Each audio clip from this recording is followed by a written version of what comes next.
Welcome to the Conversations Across the Grand Canyon podcast, aka The Big Gap. Here, our purpose will be to explore the impacts of social, political, and economic issues through the lens of generational and cultural differences.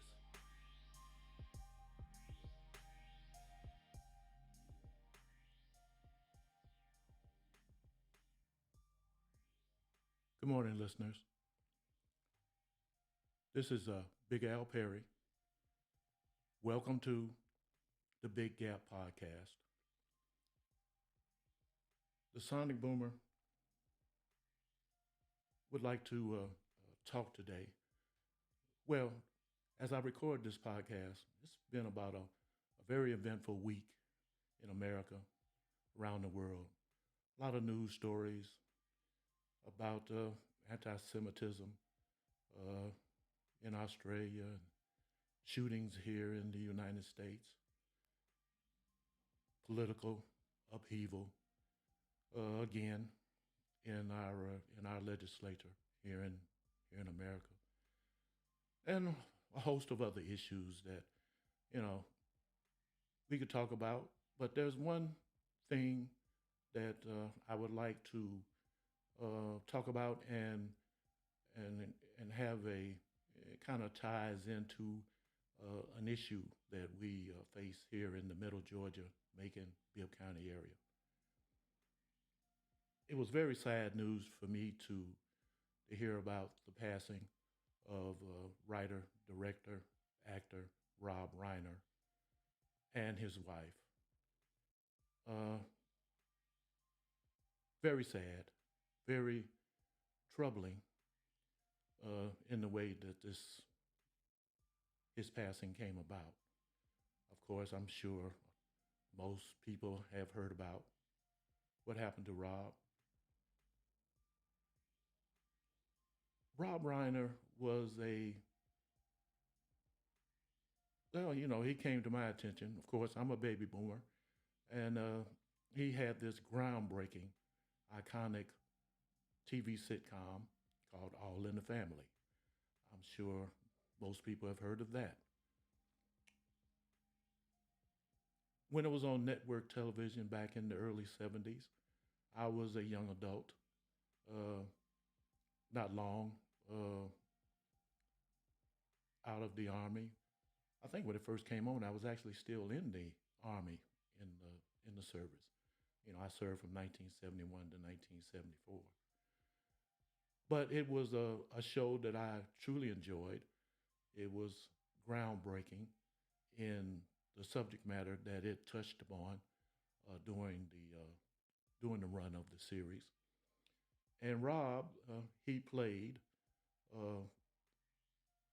one of the main characters on the show.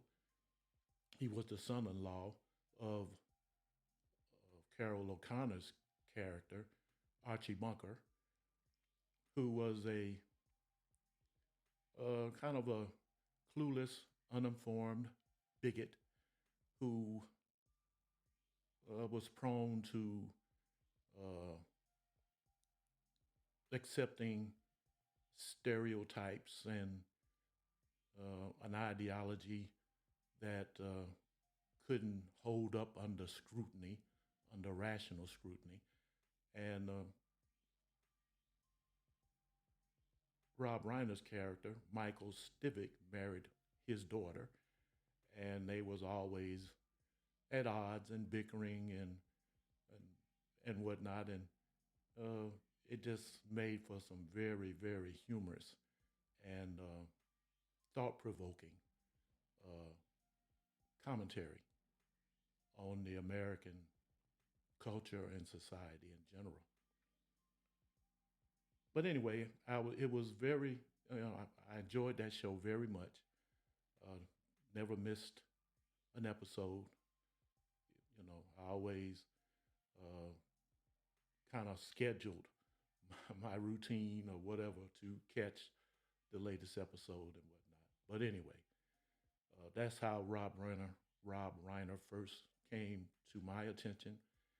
And he was my favorite character on the show, uh, along with Mike Evans, who played the son of the bunker's next door neighbor, the Jeffersons, and which was another show that kind of was a spinoff from the All in the Family show, and the Jeffersons were spun off and uh, became their own successful and groundbreaking show under Norman Lear's production company. The thing about Rob was he was one of those people that I think in general people just liked. Just it was one of those, from a man's perspective, I guess. He was one of those guys that you wish you could just sit around and have a beer with. Uh, to have a good, well-rounded conversation. Talk about anything, sports, uh, uh, social issues, politics, without getting upset or angry. Have a coherent, rational conversation about anything, but also just a person that you just wanted to just hang out with. Like I said, sit in your den, your family room, and just look at TV or look at a movie and just you know just have a good time without any pressure or anything like that. Certain people just have that kind of knack. He's kind of like he was in the same vein of people who've got that kind of welcoming, non-confrontational personality. Other people like that I can think of is like George Clooney and Tom Hanks, Sally Field, Charles Barkley, Jalen Brown, the pro basketball player, uh, Stan Van Gundy. Let's see, Jeff Saturday is another guy I think falls into that vein. Dominique Foxworth, Chris Tucker. Okay, yeah, those were just examples like Rob that were in media, entertainment, uh, sports world that got that kind of where people they're popular and people like them and they draw eyes to them and they draw our attention. But like I said, without being uh, mean and vindictive and nasty uh, about that. So Rob, like I said, he was a director of some great movies. I mean, if you look at some of the movies that he's directed, I was always surprised that, you know, as a comic sitcom actor, and when he moved into directing, I just didn't see that in him. I mean, but he ended up being tremendously successful at directing, and he had some great movies. I mean, some of his movies, they are like scenes from some of his movies are like would be like a meme generator. I mean, some of the most iconic scenes and dialogue that I imagine, anybody who wants to attach a little snippet of one of his movies for a meme for whatever they are talking about on social media, I'm sure you can find something uh, from one of his movies. Uh,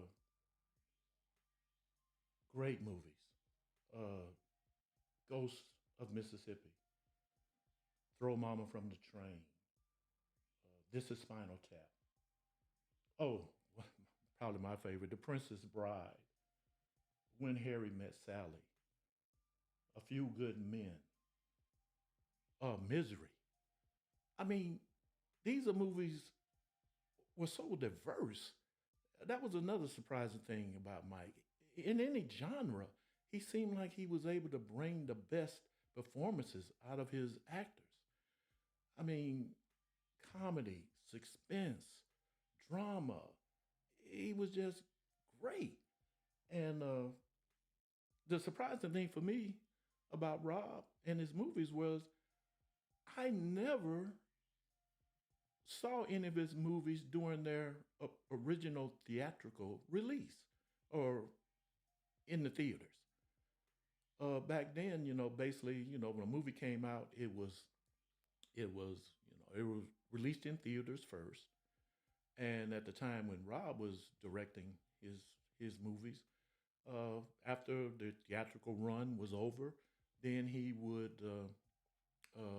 then the movie would get released on VHS on cassette, and where you could buy it or rent it and take it home and see it on your TVs. And then after the profits kind of ran out on that uh, form of media, then it would get premiered on TV, on one of the cable TV stations or on TV. And it was at that point where I saw most of these great movies that he made. It was after they did their theatrical run, did their uh, uh, electronic media run, and then came out on TV. And that's when I would see his movies for the first time. And they were great. Every time they would come on, I would see them again. Uh, the Princess Bride, in particular, it was just such a humorous and well acted uh, comedy that it to this day, uh, if I happen to catch it, I still laugh just almost uncontrollably at some of the scenes in that movie. But he's gone. And the unfortunate thing about his passing is that his son is the one that has been accused of killing Rob and his wife. Rob's son, Michael, I think his name, didn't know too much about Rob Reiner's personal life until this tragedy happened. I didn't know, his son, had issues with addiction uh, and mental health. And there was a point where his son, was homeless. Uh, One of the things about being addicted and having mental health issues is that the medications that are required for those two different conditions can interfere with each other. It's not impossible to treat addiction and mental health issues at the same time, but it is very, very tricky. You have got to take the time. Sometimes it may take months to get the dosages, uh, can't roll it off the tongue, but to get the dosage right for those two different medications because they can either exacerbate the addiction, the mental health medicine, or lessen the effectiveness of one or the other. And so it's so tricky to get it right. And in the process of getting it right, the patient is frustrated. And it causes the side effects is causing them so much discomfort, so much uh, dysfunction that they give up on one or the other. And so he was never, uh, Michael Reiner, he was never able to reconcile those issues, and it was causing him so much, I guess you even can say, pain that he never could stay in rehabilitation. And so he was in and out, in and out, in and out. And of course, the Reiners had all of the resources to send him to the best rehab centers that were available. But as it turned out, uh, after suffering relapse after relapse after relapse, that he probably just gave up on his medications and he sank into the depths of his schizophrenia, became paranoid, distrustful, and that drove him to do what he did. So,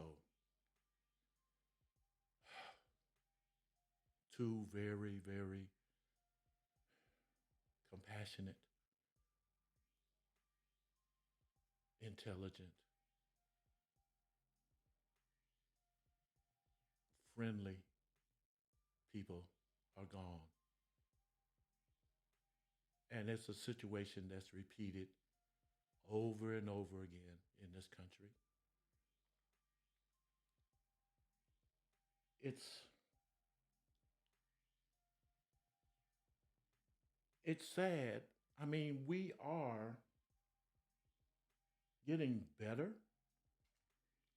with the mental health issues. I mean, we talk about it a lot. There's a lot of conversations going on. Mental health is becoming more. Uh, People are accepting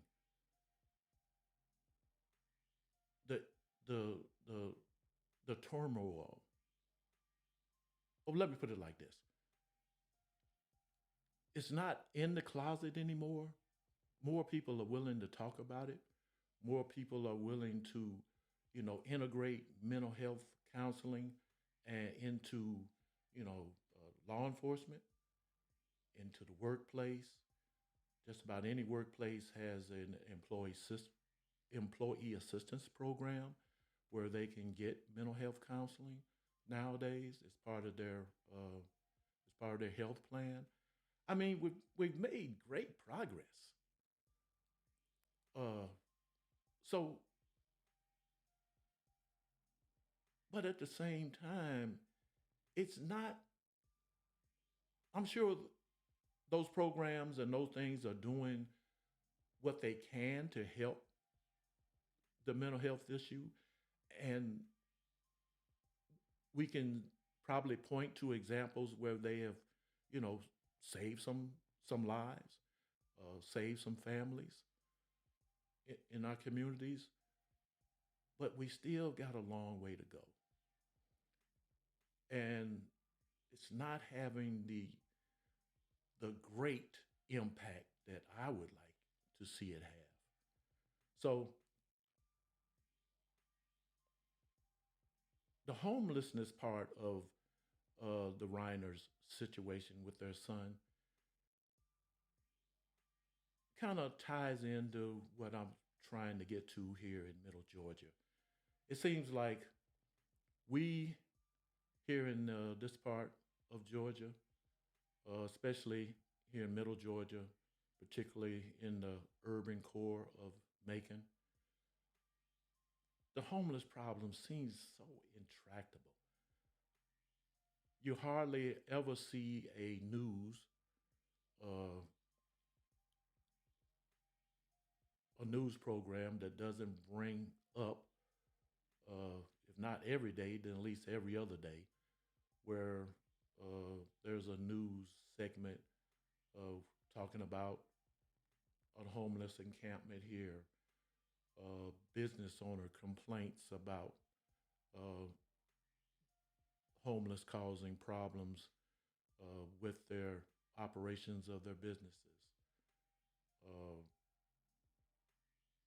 the officials who are or have been tasked to kind of handle this situation, they are kind of hamstrung by the procedures in place and the protocols that they've developed to try to handle it. It just seems like they're just overwhelmed.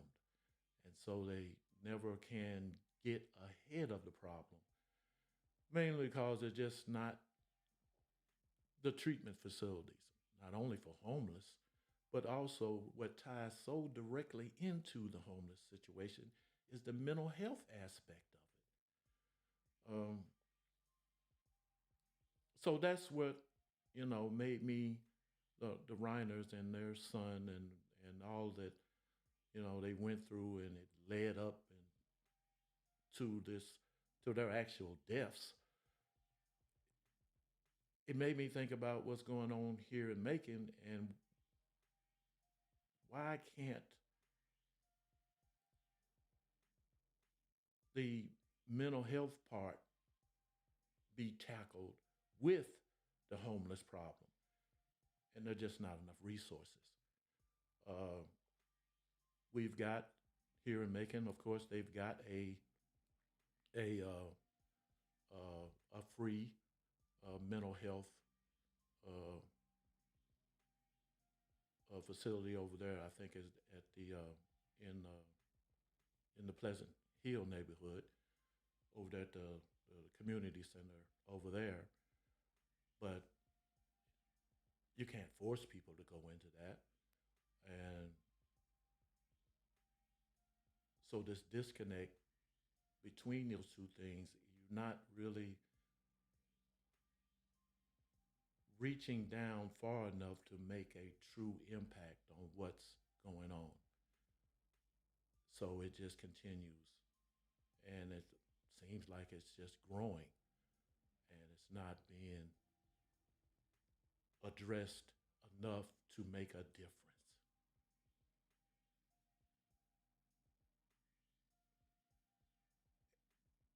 I used to, and I still am. I'm a registered volunteer at Daybreak here in Macon. Uh, and I used to, when I was volunteering, me and my wife are volunteers at Daybreak. And when I was going once a week down there, and I would see the homeless, and I would interact with them, and I would talk with them, that those who were, you know, that would engage with me, would talk and converse and try to, you know, me, I was just kind of curious, but you just kind of learn things just from being down there in that environment. You just kind of learn things by osmosis. You just and it just seemed like the homeless, they just have this, and part of could be the mental health aspect of it too, but they have this human yearning for independence and freedom. They don't want to be a 9 to 5. They don't want to be told what to do. They want to live life on their own terms. Even as we who look at them and say, why would someone want to live like this? But I think that's really the reason why. The independence, not going to a job every day.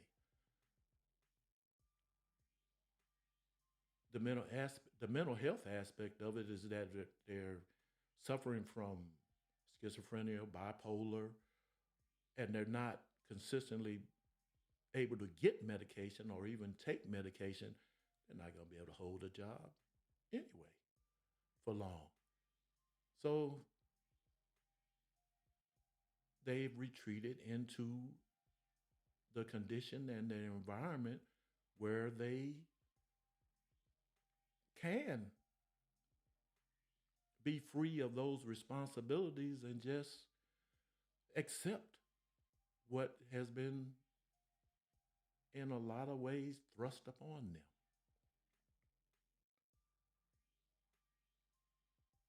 I used to take some psychology courses when I was in college. One of those courses was in personality. And in the study of that, in the study of personality, you learn about the, what was it, six or eight perspectives of personality and therapy. And one of those perspectives is called the humanistic perspective. And it's the perspective that I think most mental health counselors subscribe to. It's very person oriented. It's a perspective that focuses on individual, the individual spirit. It appreciates the spiritual nature of a person. It emphasizes the struggles for self fulfillment and dignity.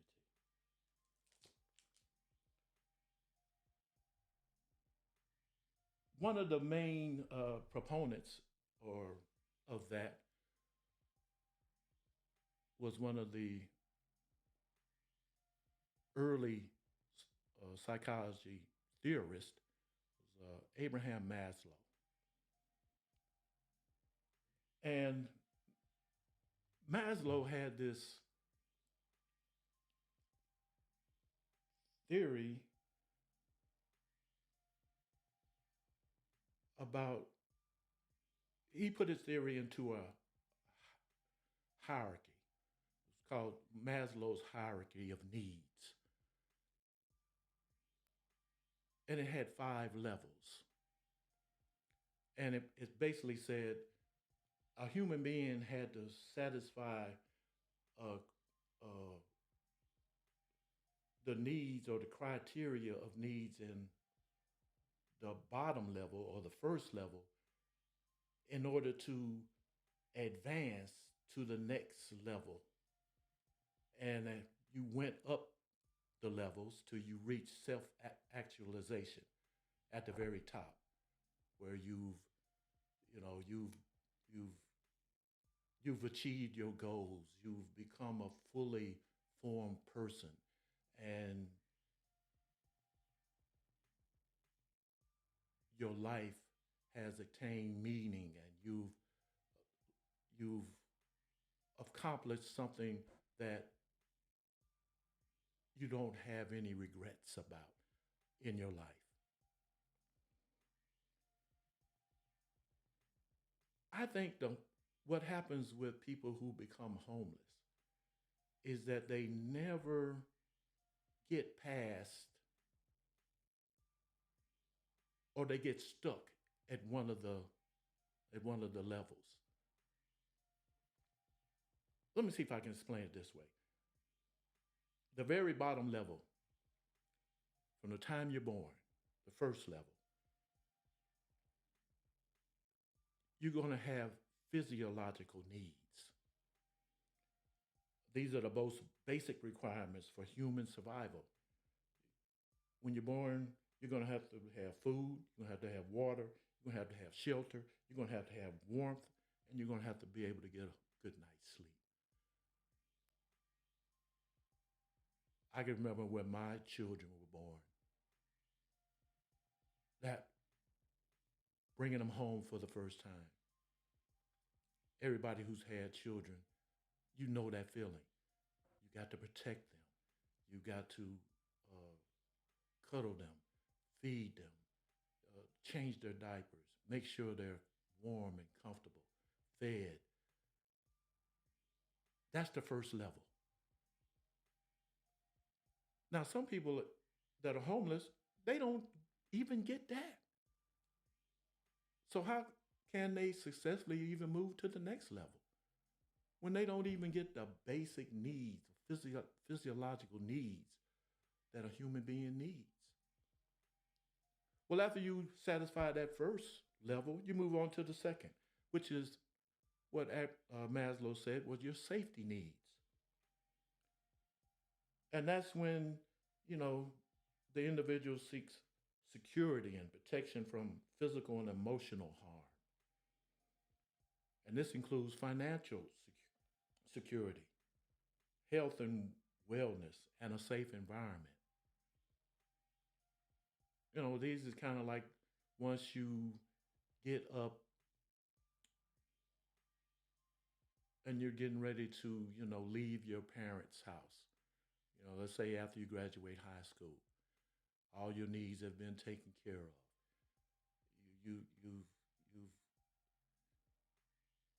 you're ready to go out into the world.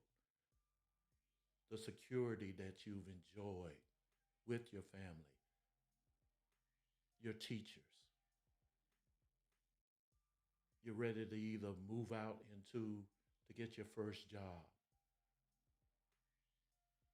But since you've had those uh, that first level met, and now you're in that second level, now you feel like you can go out into what they call the third level.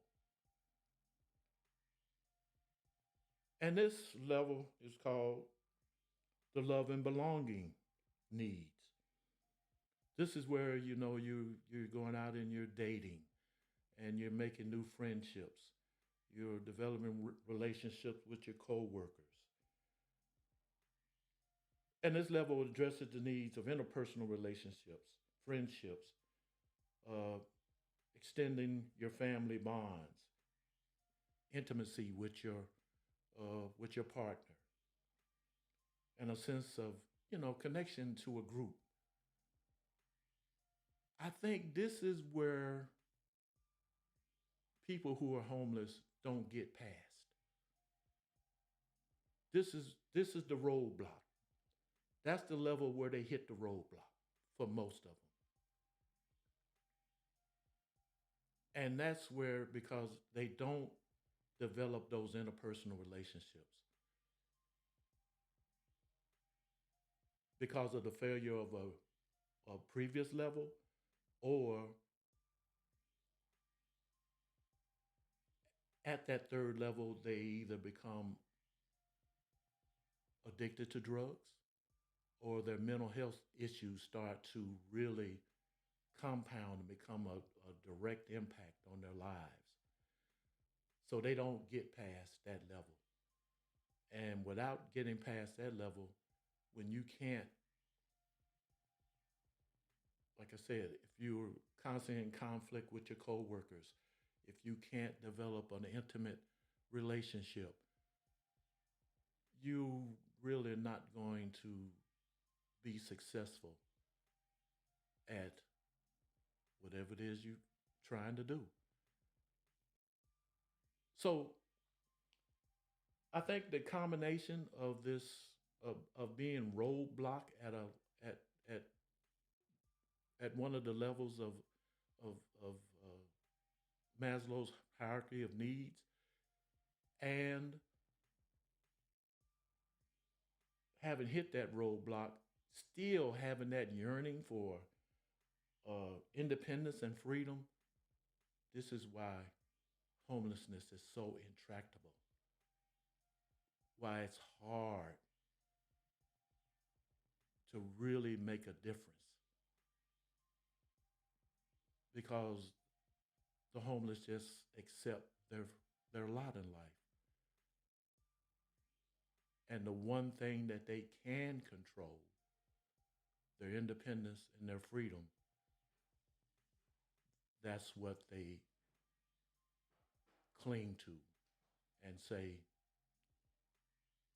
this is it. This is my life.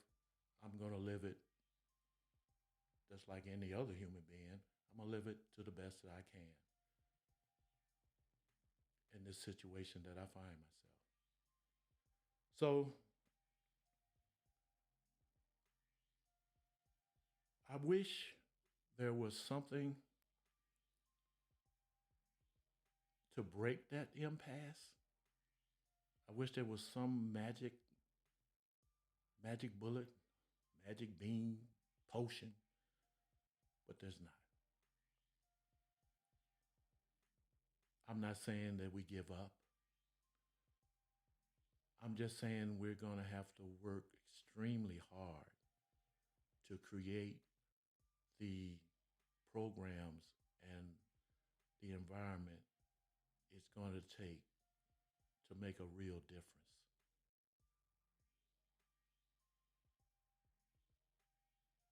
We're always, and one of the things I think we're going to have to do is that we're going to have to focus more on the mental health aspect of homelessness, a lot more than what we do now.